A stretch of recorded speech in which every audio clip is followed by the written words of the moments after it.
Vamos abaixar a nossa fronte e vamos invocar o Espírito Santo de Deus agora na nossa vida. Ó Espírito Santo de Deus, nesse momento nós te invocamos para que o Senhor tome posse da nossa vida, do nosso coração, da nossa alma, do nosso ser. Ó Espírito Santo de Deus, vem viver dentro de cada um de nós, para nos iluminar, para nos dar sabedoria, para nos dar força e vigor para a luta, para nos ensinar, ó Espírito Santo de Deus, os caminhos que temos de trilhar. Guie os nossos passos. Está escrito na Escritura Sagrada que o Senhor é lâmpada para os nossos pés e luz para os nossos caminhos. Nós te invocamos agora para que a tua luz nos ilumine e nós saibamos como proceder nessa situação em que nós vivemos. Nós te pedimos em nome do Senhor Jesus. Os que creem, digam amém. Amém. Digam todos comigo: Senhor Jesus, nós declaramos que estamos reunidos aqui no teu nome. E o Senhor disse que quando 2 ou mais pessoas se reunissem no teu nome, o Senhor estaria no meio delas. Vem cumprir a tua promessa, Senhor Jesus. Citamos agora a presença do Senhor Jesus agora em nosso meio. Citamos a presença do Senhor Jesus agora conosco. Citamos a presença do Senhor Jesus em nossa vida agora, para nos fortalecer, para nos dar fé, para nos dar confiança, para nos ensinar a viver uma nova vida, para nos ensinar a nascer de novo, para nos ensinar a ter toda a força que nós precisamos para vencer todas as ciladas do demônio e todas as adversidades que ele coloca na nossa vida. Citamos a presença de Jesus.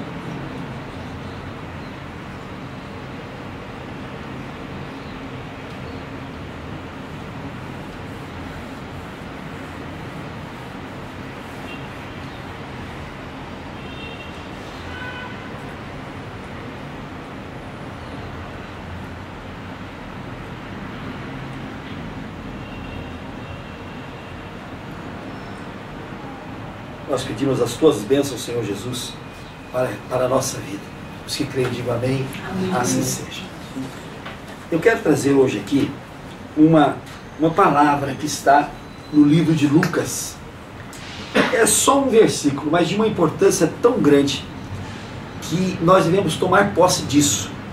Está em Lucas, no capítulo 22, no versículo 29.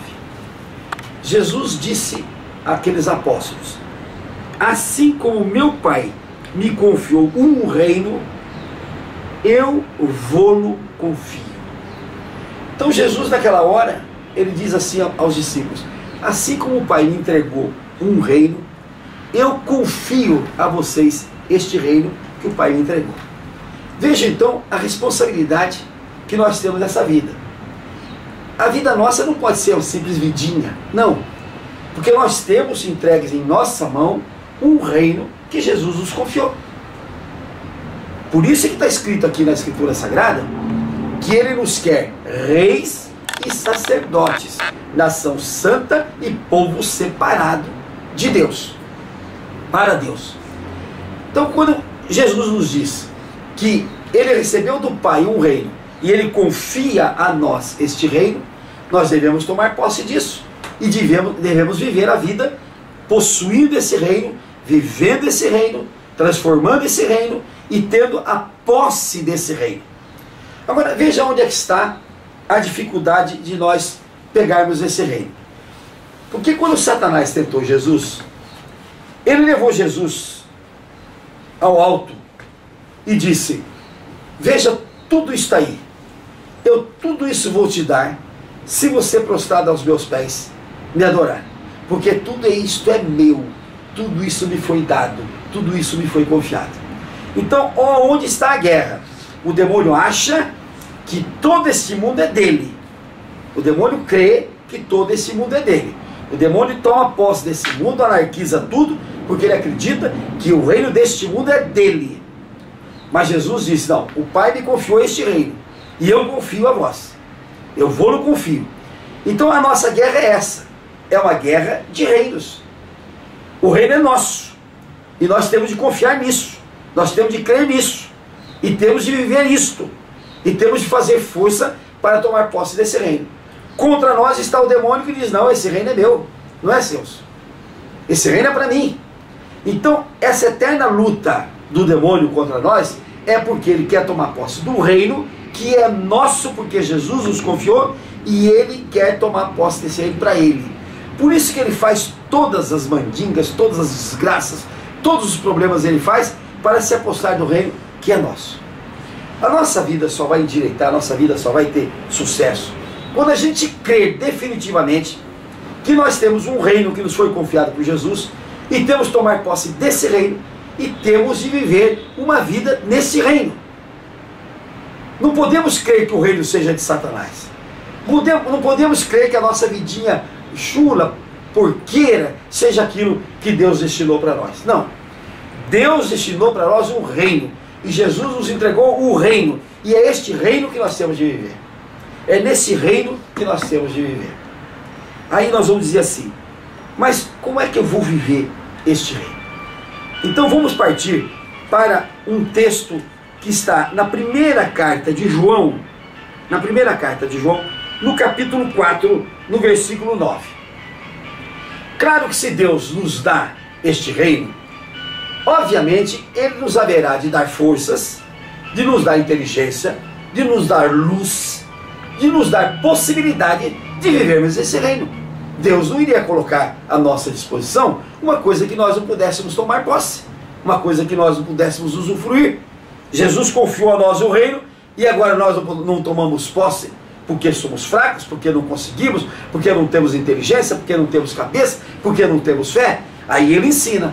Olha como ele ensina na primeira carta do apóstolo João, em que ele diz, no capítulo 4, nisto se manifestou o amor de Deus em nós, em haver Deus enviado o seu Filho unigênito ao mundo para vivermos por meio dele.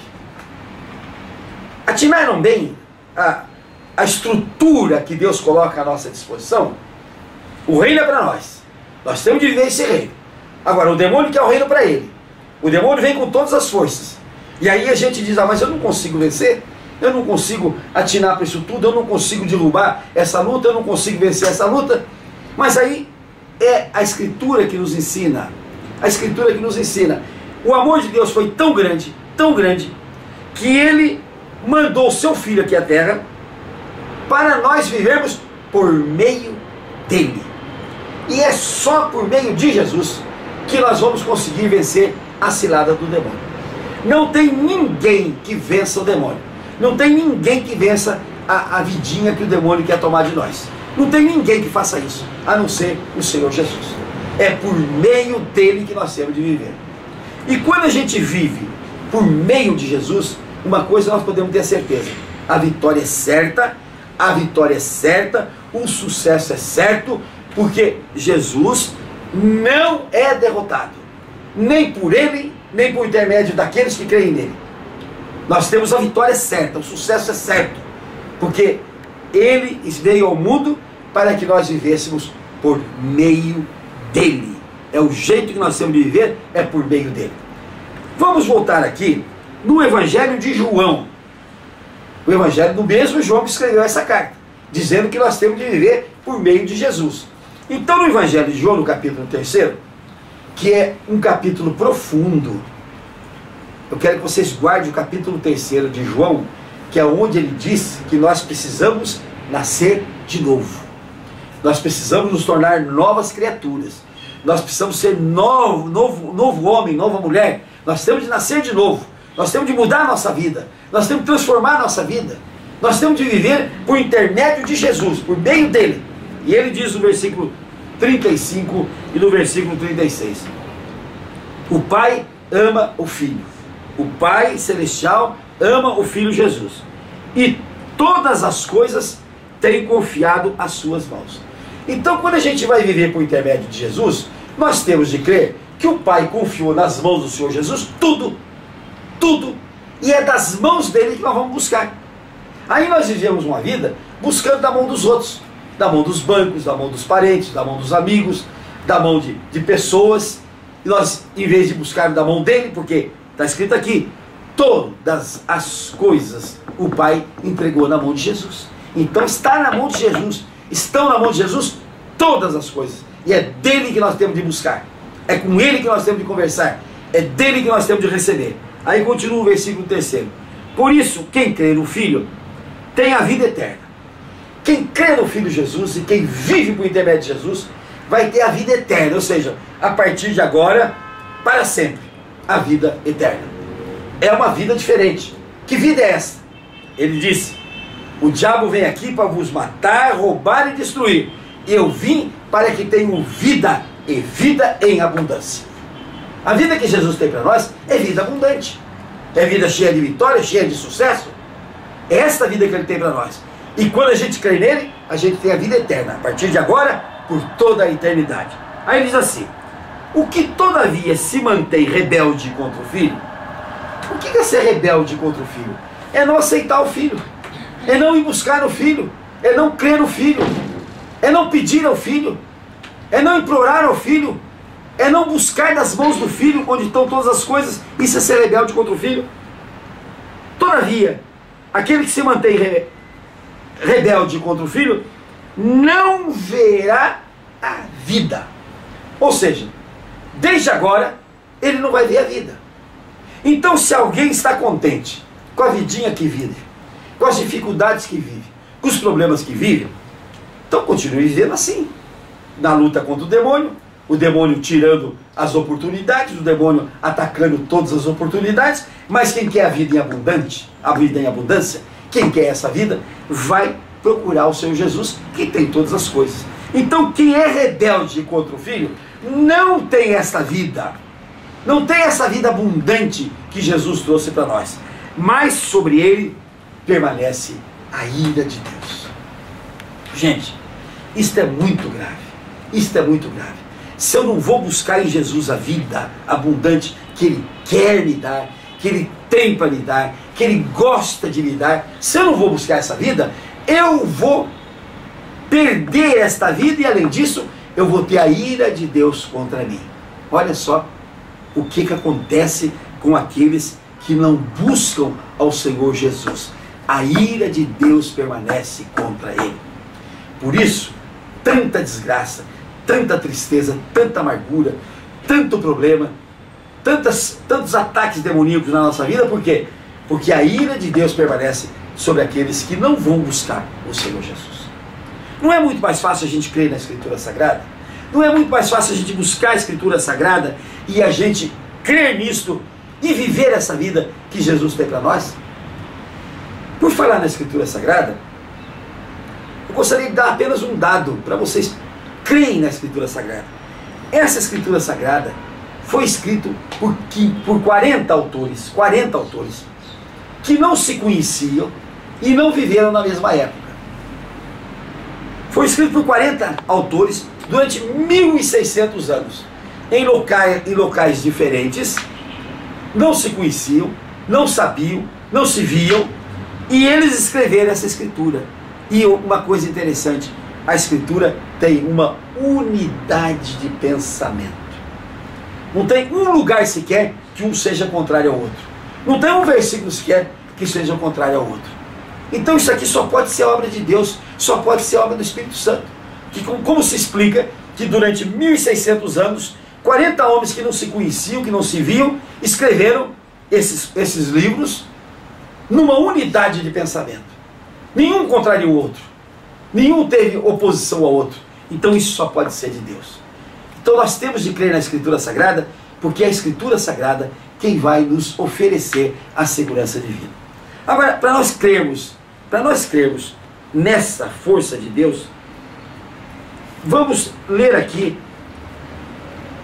no capítulo 3 de Provérbios, no versículo 5, olha o que está escrito aqui: confia no Senhor de todo o teu coração e não te estribes no teu próprio entendimento. Larga a mão de pensar que você sabe alguma coisa. Larga a mão de pensar que você entende alguma coisa. Entrega na mão de Jesus e o problema é teu. Eu estou aqui nessa terra, eu confio em ti. O Senhor resolva. E Ele vai resolver. Então está escrito aqui: confia no Senhor de todo o teu coração e não te estribes no teu próprio entendimento. Reconhece-o em todos os teus caminhos e Ele endireitará as tuas veredas. Amém. Entenderam bem, gente? O único que pode endireitar as nossas veredas, o único que pode endireitar a nossa vida, chama-se o Senhor Jesus. E é nele que nós temos de buscar, e é nele que nós temos de confiar. Isso está em Provérbios 3. Vejam no Salmo 84, vamos aqui procurar o Salmo 84. O Salmo 84, no versículo 12, é o que está escrito aqui. Ó Senhor dos exércitos, feliz o homem que em ti confia.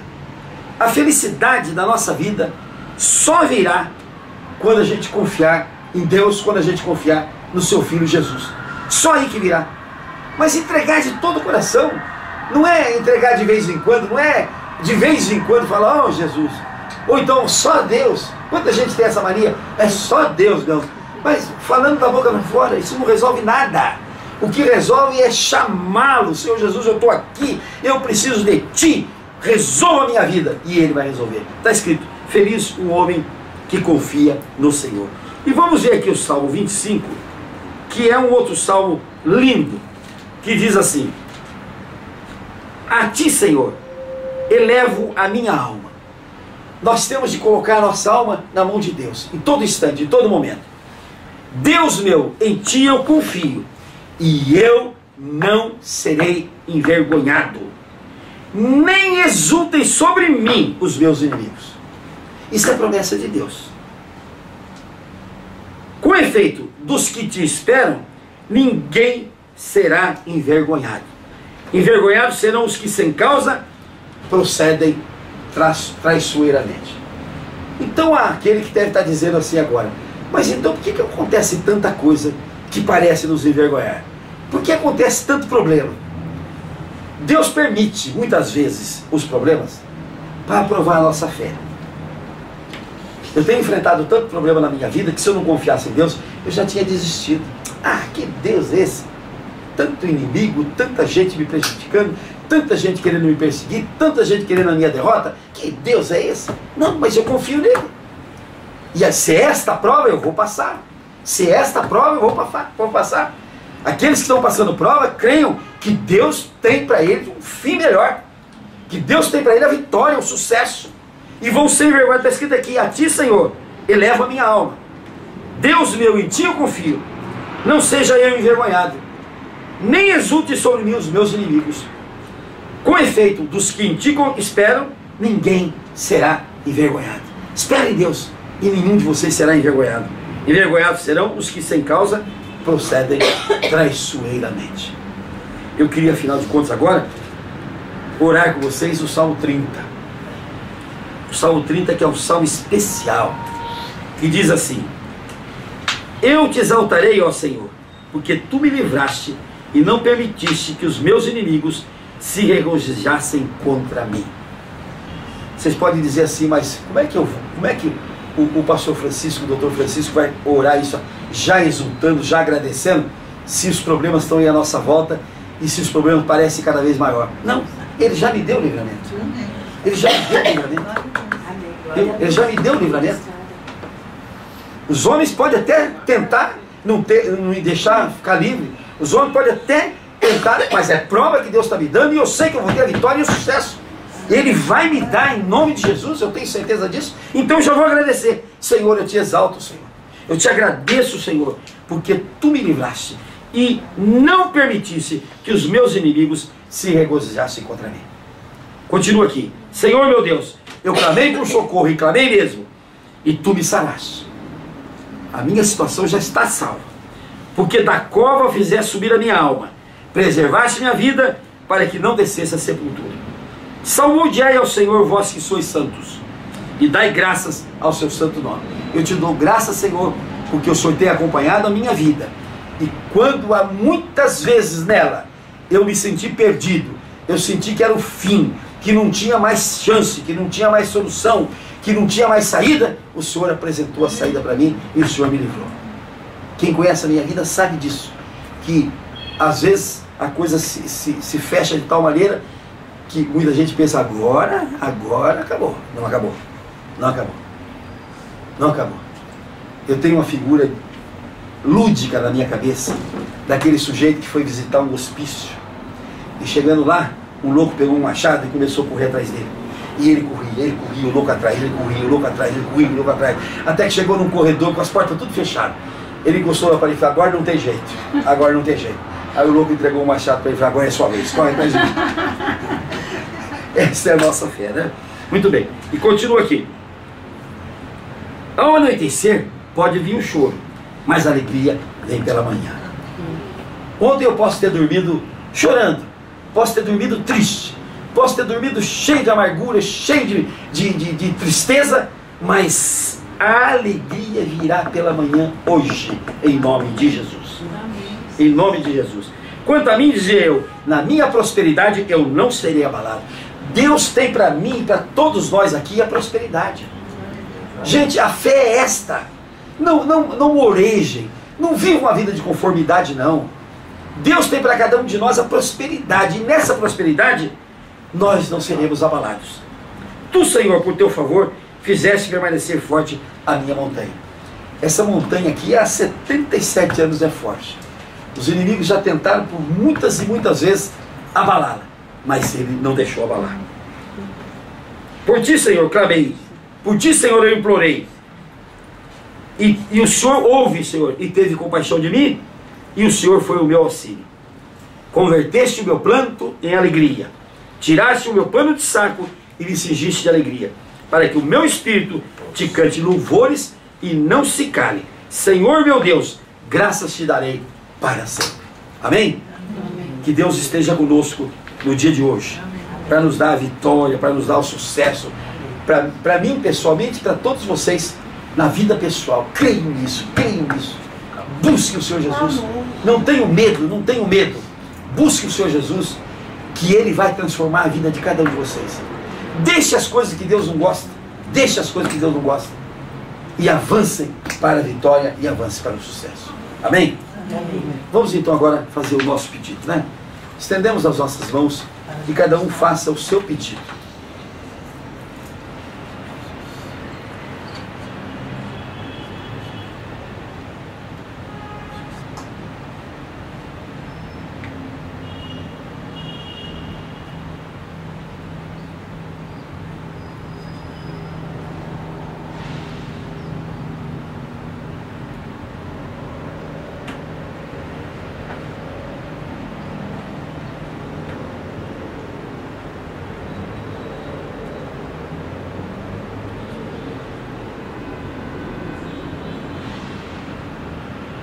Todos comigo. Senhor Jesus, nós concordamos com todos os pedidos que foram feitos aqui, se forem para a tua honra e glória e para o bem daqueles que pediram. Senhor Jesus, nós te agradecemos a vida abundante que o Senhor tem para cada um de nós, em nome do Senhor Jesus. Vamos orar ao Pai Nosso. Pai nosso que estais no céu, santificado seja o teu nome, venha a nós o teu reino. Seja feita a tua vontade, assim na terra como no céu. O pão nosso de cada dia nos dai hoje, e perdoa as nossas dívidas, assim como nós perdoamos aos nossos devedores. E não nos deixes cair em tentação, e nos livra de todo o mal, Senhor. Porque teu, só teu, Senhor, é o poder, o louvor, a honra e a glória para todos sempre. E o reino. Amém. Amém. Vamos aplaudir o Senhor Jesus.